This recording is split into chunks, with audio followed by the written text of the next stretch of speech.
안녕하세요. 책 읽는 미주입니다. 오늘 소개할 책은 마음의 눈에만 보이는 것들. 정여울과 함께 읽는 생테치베리의 아포리즘. 오직 마음으로 볼 때만 분명하게 보인다. 소중한 것은 눈에 보이지 않기에. 출판사 홍익. 정여울 작가, 현재 국악방송 라디오에서 정여울의 책이 좋은 밤의 진행자로 활동하고 있다. 저서로 인문학적 감수성을 담은 유럽 여행기, 내가 사랑한 유럽 탑10, 나만 알고 싶은 유럽 탑10, 그림자 여행, 햇새로 가는 길, 그때 알았더라면 좋았을 것들, 잘 잊지 말아요 등의 따뜻한 감성을 담은 에세이와 마음의 서재, 시네필 다이어리, 정여울의 문학 멘토링, 소통 등 고전 및 문학 관련 입문서를 출간했다. 서울대학교 동문과를 졸업한 후 이호석 연구로 동대학원 국문과 박사학위를 받았다. 서울대학교 및 한국예술종합학교 등에서 문학과 글쓰기 강의를 진행했다. 밤하늘의 수많은 별들을 하나하나 특별한 눈으로 바라본 사람, 그 별 중 하나를 어린 왕자의 별로 만든 사람, 별을 바라보고 또 바라보다가 별을 닮아간 사람, 마침내 스스로 별이 된 사람, 생테치 페리를 기억하며. 프롤로그, 세상에서 가장 아름다운 질병, 다정함. 생테치 페리로부터 배우는 길들임의 철학. 나는 다정도 병인 양하여 잠 못 들어 하노라는 시구에 매번 감탄한다. 다정이야말로 나의 고치지 못할 질병이기에 나는 한없이 다정하고 싶지만 다정함이 늘 좋은 뜻으로만 해석되는 것이 아니기에 일부러 냉정한 척한다. 다정함은 오해를 살 수 있으니 다정함을 경계해라. 아무에게나 정 주지 말라는 충고를 평생 들었다. 그러다 보니 원래 다정했던 내 모습이 나도 모르게 사라져가고 있다. 다정할 때조차 남 눈치를 본다. 이렇게 다정하게 굴다 상처받는 건 아닌지. 하지만 생테치 페리를 읽은 때마다 다정세포가 깨어난다. 생테치 페리라면 이렇게 충고하지 않을까? 다정은 결코 병이 아니야. 그게 병이라면 정말 멋진 병 아니겠어? 이 책은 생테치 페리의 보석 같은 문장들과 내가 만난 대화를 나눈 듯한 구성으로 생테치 페리의 모든 것을 간결하고 압축적으로 담아냈다. 나는 책을 읽을 때 항상 작가와 보이지 않는 대화를 한다. 이 책은 생테치 페리의 명문장과 내가 나눈 대화록이다. 강연을 할 때마다 늘 받는 질문 2가지가 있다. 글을 어떻게 써야 하나요? 특별한 글쓰기 비법이 있나요? 이 책이 그 2가지 질문에 대한 대답이길 바란다. 나에게 유일한 비결이 있다면 잘 읽는 것이다.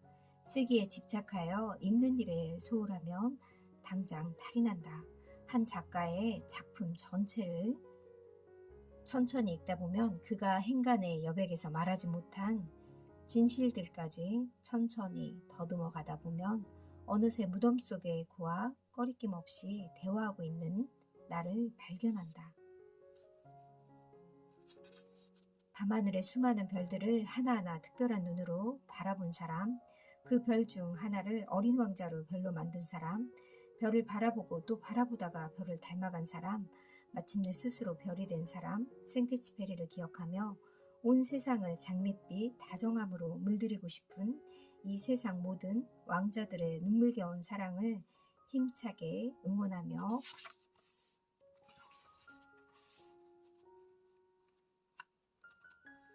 파트 1 아포리즘, 마음의 눈에만 보이는 것들. 파트 2 작품들, 나 자신과 사이좋게 지내기. 쓰러진 우리를 일으켜 세워주는 문장. 생테치 페리가 정말 훌륭한 작가라는 생각을 하게 되는 순간, 바로 이런 문장이 만날 때 읽기만 해도 힘이 펄펄 솟아나는 싱그러운 문장. 단지 문장이 어여쁘기만 한 것이 아니라 그 담고 있는 꿋꿋한 내용이 쓰러진 사람조차 일으켜 세운다. 나도 힘들 때마다 이 문장을 떠올려야겠다.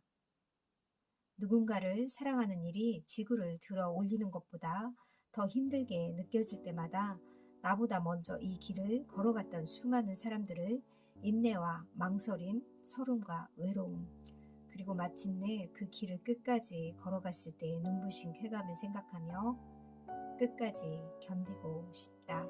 마침내 한 걸음 한 걸음 나아가고 싶다. 친구만이 줄 수 있는 안식. 사람들이 끊임없이 연애할 사람, 결혼할 사람, 자기 아이의 부모가 될 사람을 찾지만 친구를 찾기 위해 힘들게 노력하지 않는다. 그런데 나이가 들수록 그리워지는 존재가 친구다. 연인이나 배우자가 아닌 오직 친구만이 줄 수 있는 안식이 있다. 그가 나를 사랑하지 않을까봐 두려워할 필요도 없고 그가 나를 이해해주지 않을까봐 노심초사할 필요 없는 그런 친구. 여우와 어린 왕자처럼 서로를 길들여서 헤어질 때면 눈물을 펑펑 흘리게 되는 그런 친구. 사회적인 이해관계에 아무 상관없이 그저 내 곁에 있어주는 것만으로도 무한히 감사할 수 있는 그런 친구가 우리에겐 필요하다. 맞아요. 나이 들수록 정말 친구는 필요한 것 같습니다. 작은 부분으로 전체를 부정해서는 안 된다. 왜 우리는 타인의 모든 것을 사랑할 수 없을까? 아무리 좋아하는 친구라도, 아무리 깊이 좋아하는 사람이라도 그 사람의 전부를 사랑하기는 정말 어렵다. 친구는 바로 그런 이유 때문에 우리의 인내심을 시험한다.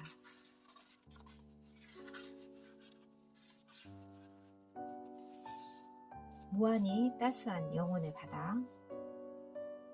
생테치페리는 아버지가 일찍 돌아가신 탓에 아버지의 사랑을 모르고 자랐지만 어머니로부터 열 아버지 부럽지 않을 정도로 무한한 사랑을 받고 자랐다.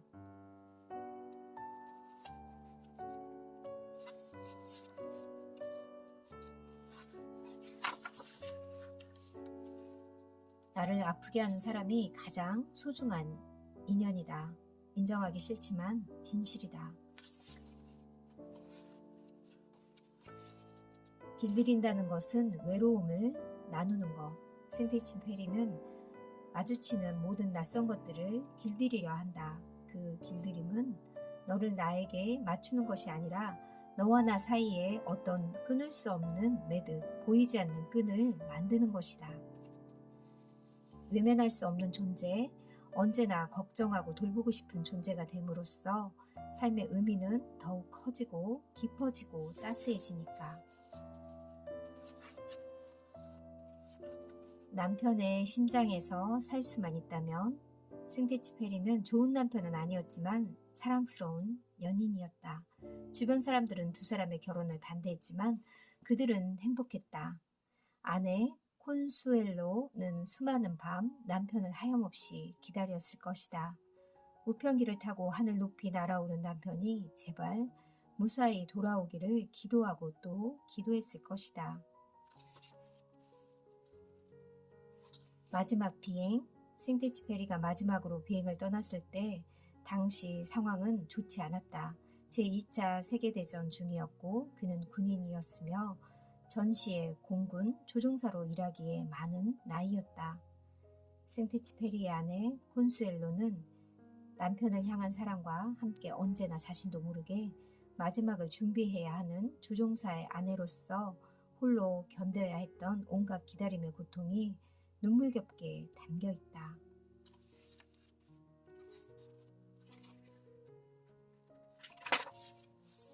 소중한 비밀일수록 마음속에 간직하라. 누군가 고민을 나눌 수 있을 때 우리의 고통은 줄어든다. 하지만 고통을 입 밖에 내는 순간 그 일은 나만의 것이 아니라 그 사람과 나의 것이 된다. 한 사람에게만 말해도 비밀은 온 세상에 퍼질 수 있다. 때로는 침묵이 낫다. 내 고통을 타인의 시선 아래 두지 않을 때, 내 비밀을 타인의 판단 아래 내맡기지 않을 때, 그 일의 주도권은 온전히 나 자신에게 있게 된다. 사랑의 본질은 갈망. 사랑은 아찔하고 위험하고 극단적인 감정이다.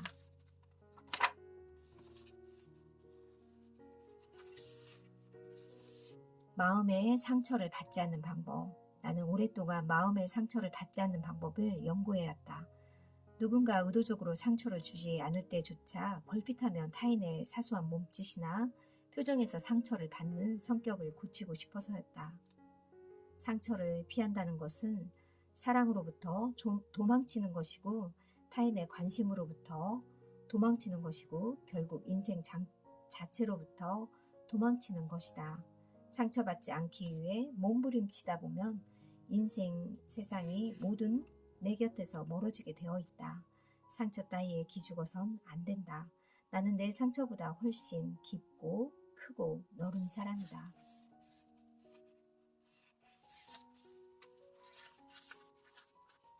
편지의 목적은 언제나 다음 답장. 편지를 사랑하는 영원한 소년 생데치 페리는 사람들에게 이렇게 편지를 썼다. 사는 동안에 최소한 한 번은 편지하게 하느님께서 갚아주시리니 엄마에게는 이렇게 응석을 부리기도 한다. 아무도 저한테 편지를 보내주지 않아요. 그는 수많은 편지를 쓰고 답장을 받았으며 수백만 통의 편지에 담긴 사랑과 우정과 슬픔과 그리움의 메시지를 지구 곳곳에 실어 나르는 유쾌한 헤르메스였다.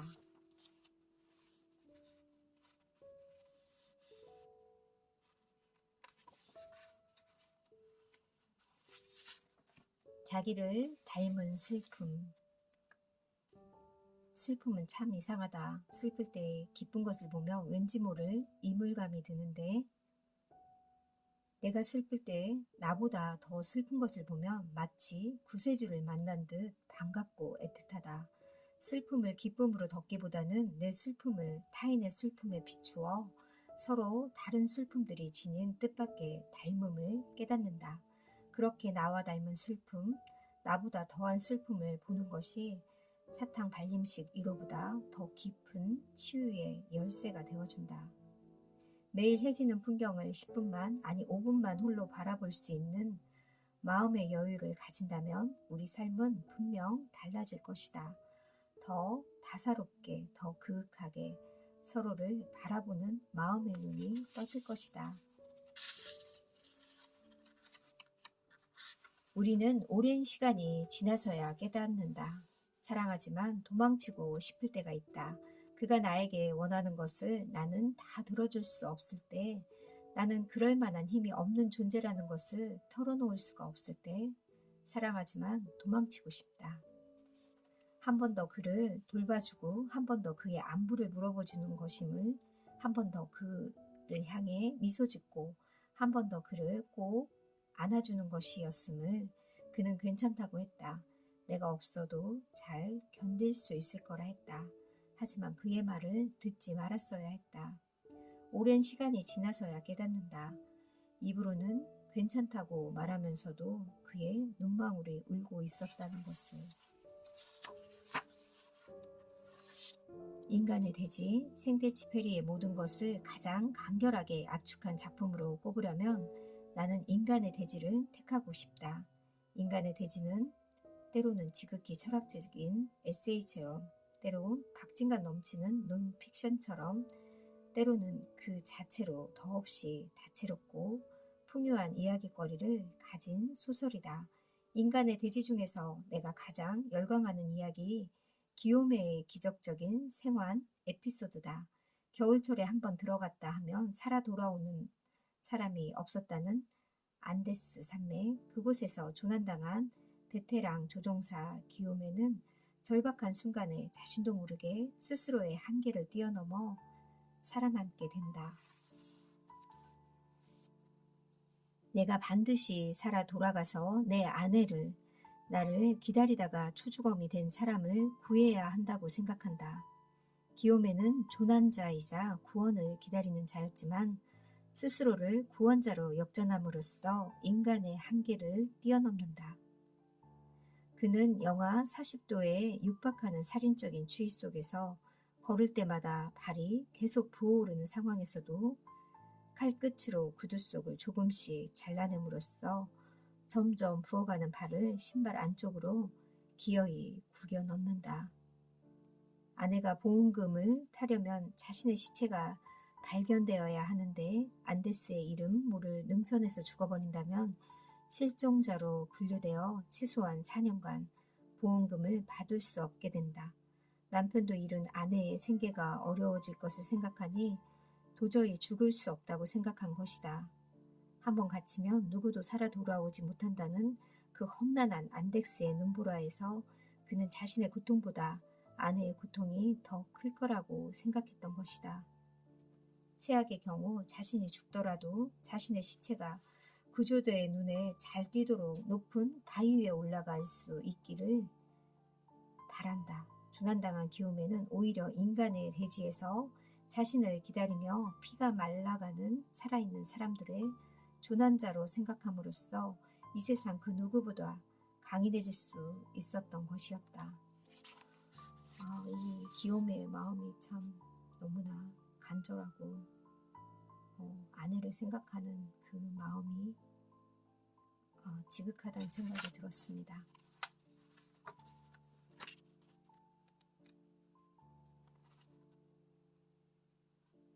아내는 파비행을 올려다보았다. 빈틈없이 차려입은 비행복이 있지만 그래도 뭔가 빠진 것이 없는지 살펴보는 남편의 옷무새를 세심하게 다듬어 주었다.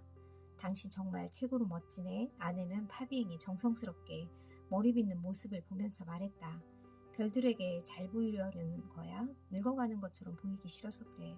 별들에게 질투가 날 지경이네. 파비행은 다시 씩 웃고는 아내에게 키스를 하고 두꺼운 비행복을 입은 채 그녀를 포옹했다. 준비된 이별이란 없다. 이 순간이 마지막이라는 것을 알았더라면 그 사람을 더욱 꼭 안아주었을 텐데, 이 순간이 우리의 마지막이라는 것을 알았더라면 우리가 함께한 모든 순간들을, 그것이 아무리 하찮은 순간이었을지라도 모조리 남김없이 감사한다고 고백했을 텐데, 하지만 준비된 이별이란 없다. 파비행의 아내는 남편을 하늘로 보낼 때마다 가슴이 미어졌지만 왜 수백만 명의 남자들 중에 오직 이 사람만이 오늘 밤 저 알 수 없는 하늘로 날아야만 하는 걸까 하고 원망도 해보았지만 결국 사랑하는 그 사람을 그녀가 결코 닿을 수 없는 곳으로 보내야만 했다. 그곳이 그가 가장 사랑하는 곳이었으므로.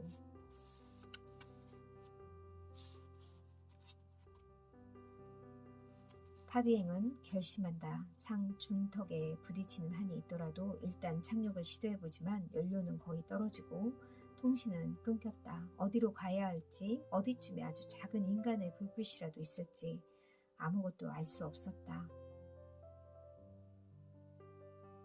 비행기를 집어삼킬 듯한 돌풍은 피했지만 끝없이 펼쳐진 바다를 피할 방법이 없었다. 비로소 이별을 실감할 때 니비에르는 파비행의 실종 소식을 듣고 나서 할 수 있는 모든 조치를 취하지만 파비행을 구할 수 없다는 사실을 깨닫는다. 더 고통스러운 것은 파비행의 사랑스러운 아내가 심장이 다 타버릴 듯한 표정으로 남편의 생사를 확인하러 직접 항공사로 찾아왔다는 사실이다. 니비에르는 파비행의 상관으로서 심각한 딜레마에 빠진다. 희망을 줄 수도 절망을 확인시킬 수도 없는 상황이었던 것이다. 너무 슬픕니다. 에필로그, 어린 왕자에게 배우는 사람의 마음을 헤아리는 방법.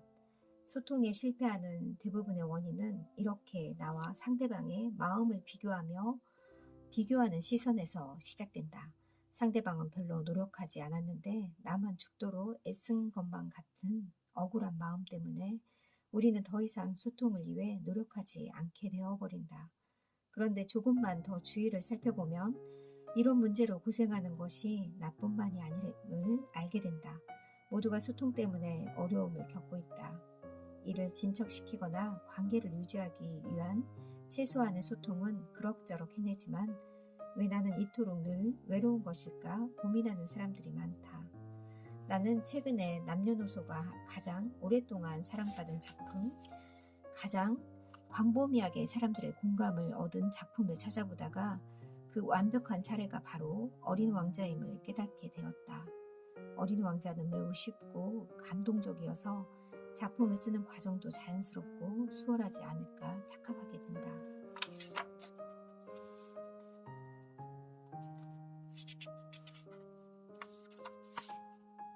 생텍쥐페리는 자신이 조종사가 되는 것을 강력히 반대했던 약혼자 루이지와 파혼할 정도로 비행을 사랑했다. 자신의 꿈을 지지해주지 않는 사람과 계속 사랑을 이어나갈 수 없었던 것이다.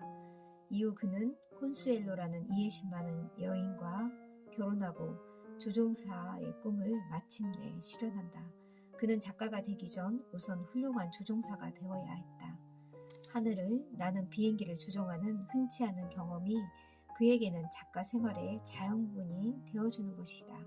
생텍쥐페리에 부양해야 할 가족이 있었고 사라 사막은 물론 부에노스 아이레스 등 당시로서는 위험천만한 항로를 오가며 수만 톤의 우편물을 실어 나르는 막중한 책임도 짊어지고 있었다. 어린 왕자는 우물의 지도를 알고 있는 것이 아니었다. 조종사도 어디쯤 가야 우물이 있는지 전혀 몰랐다. 하지만 두 사람은 서로의 대화 속에서 영원한 우물을 찾았고 걷고 또 걷다 보니 마침내 말 그대로의 사막의 오아시스가 나타났다. 저는 고등학교 때 어린 왕자를 읽었는데 정말 어른이 되어서도 몇 번을 읽어도 너무나 좋은 책이고 느낌이 새롭고 더 많은 생각이 드는 책이 바로 어린 왕자인 것 같습니다. 이분의 정여울의 이 책도 참 깊이 있고 생각을 많이 하고 감성적인 따뜻한 글이라는 생각이 들었습니다. 감사합니다.